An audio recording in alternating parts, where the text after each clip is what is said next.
대부분의 학생들이 수학 공부를 하면서 일정한 단계마다 벽을 느껴요. 예를 들어 개념도 배우고 공식도 외웠는데 막상 센 B스텝 문제를 풀 때는 그 내용이 잘 떠오르지 않는 경우, 또는 B스텝까지는 괜찮았는데 C스텝으로 넘어가자마자 정답률이 급격히 떨어지는 경우, 모의고사에선 3점 문제는 잘 푸는데 4점 문제에서 갑자기 막히는 경우까지, 이렇게 각자 마주치는 상황은 다르지만 사실 문제 해결을 위한 큰 틀은 항상 똑같습니다. 그래서 이번 영상에서는 수학 공부를 하면서 누구나 한 번쯤 겪게 되는 이 벽을 어떻게 넘어설 수 있을지에 대한 전체적인 흐름부터 먼저 설명드릴 거예요. 단순히 문제풀이 요령을 알려드리는 게 아니라 왜 이 벽이 생기는지, 그리고 그 벽을 어떻게 인식하고 접근해야 하는지를 큰 틀에서 바라보는 시야를 먼저 잡아드릴 겁니다. 그리고 나서 여러분이 처한 상황, 예를 들어서 개념은 알지만 문제에 적용이 안 되는 경우,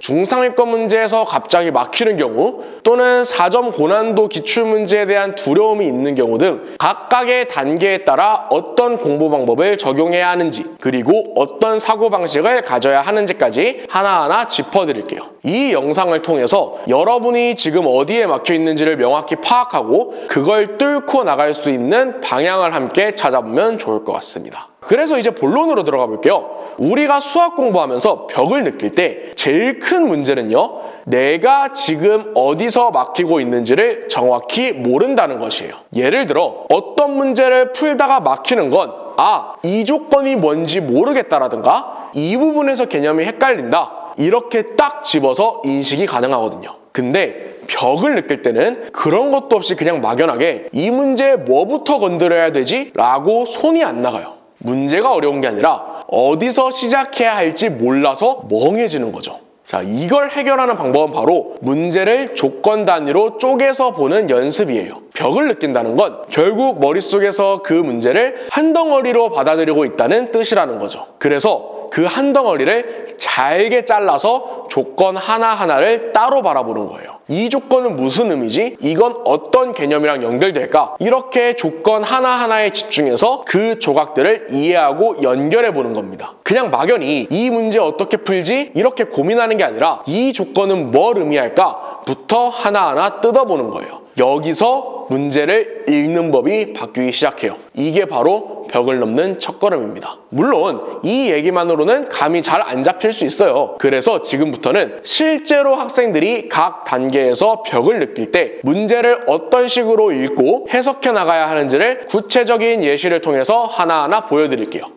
먼저 개념을 알고 있는 상태에서 센 B스텝에서 벽을 느낀 경우를 한번 볼게요. 자, 이 문제는 함수의 연속성을 따지는 가장 기본적이고 대표적인 문제예요. 그런데 이 문제를 보고 뭘 해야 할지 모르는 학생들은 손을 놔버려요. 참 안타깝습니다. 그러면 이 문제를 어떻게 읽어야만 벽을 뚫어낼 수 있을까요? 자, 먼저 이렇게 문제를 조건 단위로 잘게 쪼개서 읽어주는 거예요. 첫 번째, 함수 fx가 막 식이 주어졌어요. 두 번째, 실수 전체의 집합에서 연속이 돼야 하는데요. 세 번째, f0이 -1이래요. 네 번째, abc를 구하래요. 자, 그러면 이렇게 우리가 네 가지 조건으로 쪼갰으면 첫 번째 조건부터 한번 읽어보겠습니다. 자, 함수 fx가 주어졌을 때 이걸 그냥 함수 fx구나가 아니라 fx가 어떻게 주어졌는가를 집중적으로 보는 거예요. 그러면 fx가 x의 범위마다 함수의 식이 달라지는, 즉 함수가 바뀌는 1차 함수나 2차 함수를 x의 범위마다 다르게 그리는, 구간별로 다르게 그리는 구간별 함수로 주어져 있구나 라고 생각하면서 읽어야 되는 거죠. 자, 두 번째로는 실수 전체 집합에서 연속이라는 조건이에요. 그럼 여기서 여러분들은 두 가지 개념을 떠올릴 수 있을 것 같아요. 첫 번째 개념은 연속의 정의입니다. 실수 전체 집합에서 연속이라는 건 모든 점에서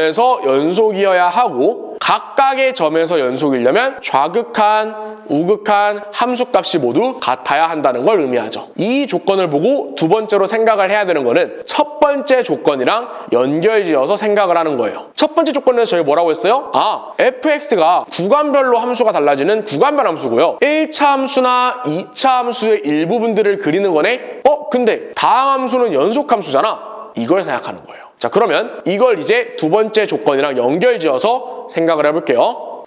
fx는 구간별로 다항함수가 달라지네? 그러면 달라지는 부분 제외하고서는 다항함수니까 자동으로 연속이겠네. 그러면 우리는 함수가 달라지는 부분만 관찰하면 되겠다 라고 생각을 하는 거죠. 이걸 저희가 실전 개념에서 정리를 할 때 함수의 연속은 의심점을 파악한다, 연속인지 아닌지 불분명한 점에 대해서 연속인지 불연속인지를 정확하게 따진다 라고 정리를 하는 거예요. 자, 이렇게 문제를 쪼개서 각각 떠올려야 하는 개념을 생각하고 이를 연결짓는 연습을 하는 겁니다.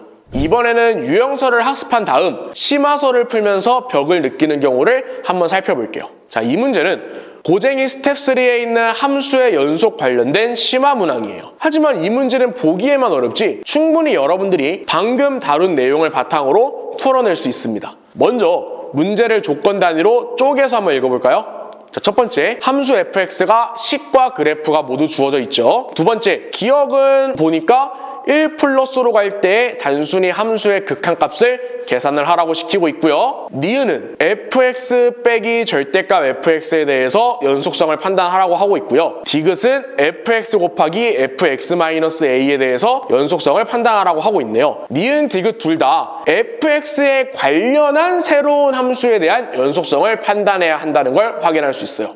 그러면 fx가 바뀌어서 등장한 거니까 얘는 어떻게 해석해야 될까에 집중을 할 수 있을 것 같아요. 자, 그럼 본격적으로 한번 들어가 볼게요. 우리는 이미 앞에서 함수 fx가 주어졌을 때 그 fx가 어떤 함수인지 주의 깊게 보기로 했어요. 보니까 fx는 1이랑 -1에서 불연속이고 나머지 점에선 연속인 구간별 함수로 주어져 있네요. 그러면 우리는 니은 디귿을 판단할 때 일단 fx가 1이랑 -1에서 불연속이니까 x가 1일 때 -1일 때를 중점적으로 볼 필요가 있을 것 같네요. 자, 먼저 니은을 보면 이렇게 fx의 절대값이 씌워져 있죠. 절대값이라는 건 fx가 양수일 땐 그대로 꺼내고 fx가 음수일 땐 부호를 바꿔서, 즉 마이너스를 붙여서 절대값에서 안의 식을 꺼내줄 수 있는 연산기호예요. 자, 여기서 핵심이 뭐예요? 절대값은요, 안의 식이 양수냐 음수냐에 따라서 꺼낼 때 형태가 달라지는 거죠. 그러면 우리가 이 절대값의 뜻을 같이 생각해 봤을 때 절대값 안에 들어있는 fx라는 애가 양수일 때와 음수일 때로 케이스를 나눠서 풀어야 하는구나 라고 생각할 수가 있는 거죠. 그 다음 디귿을 보면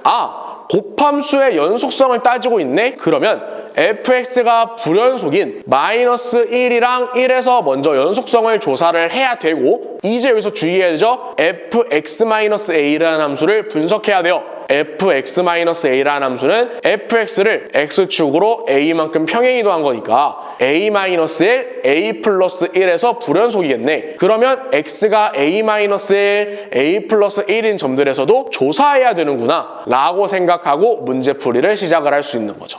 세 번째, 기출문제에 대해서 어떻게 우리가 조건을 쪼개서 문제를 읽어야 되는지는 제가 첫 번째 영상, 조건 쪼개기 영상에서 따로 영상을 다뤘으니 그 영상을 참고하셔서 학습에 도움이 되셨으면 좋을 것 같아요. 자, 오늘 이야기 들으면서 나도 문제를 너무 한 덩어리로만 보고 있었구나 라는 걸 느낀 친구들이 굉장히 많을 거예요. 그렇다면 지금 당장 실천해 볼 수 있는 건 문제를 조건 단위로 쪼개서 읽어보고 각 조건마다 어떤 개념이랑 연결될 수 있을지 써보는 연습이에요. 그냥 문제를 풀기 전에 빈 종이에 조건 하나하나 적어보고 그 옆에 관련된 개념이나 정의를 적는 거예요. 이런 연습만 하루에 10분만 해도 진짜 시야가 달라져요. 그리고 한 가지 더, 막혔던 문제를 그냥 넘기지 말고 왜 막혔는지를 직접 말로 설명해 보거나 내가 놓친 조건이 뭘까를 체크해보는 습관도 꼭 만들어 보세요. 이게 쌓이면 어느 순간 막힘이 아니라 보임의 순간이 옵니다. 벽을 넘는 건 사실 특별한 기술이 아니라 이렇게 작은 시선 전환과 연습에서 시작되는 거예요. 오늘 영상이 그런 시선을 잡는 데 도움이 됐다면 좋아요와 구독, 알림 설정까지 부탁드리고요. 공부하면서 막히는 부분 있으면 댓글로 남겨주시면 감사하겠습니다. 다음 영상에서 그러면 그 부분들을 같이 풀어보면 좋을 것 같아요. 그럼 오늘도 수고 많았고요. 우린 다음에 또 만나요. 안녕!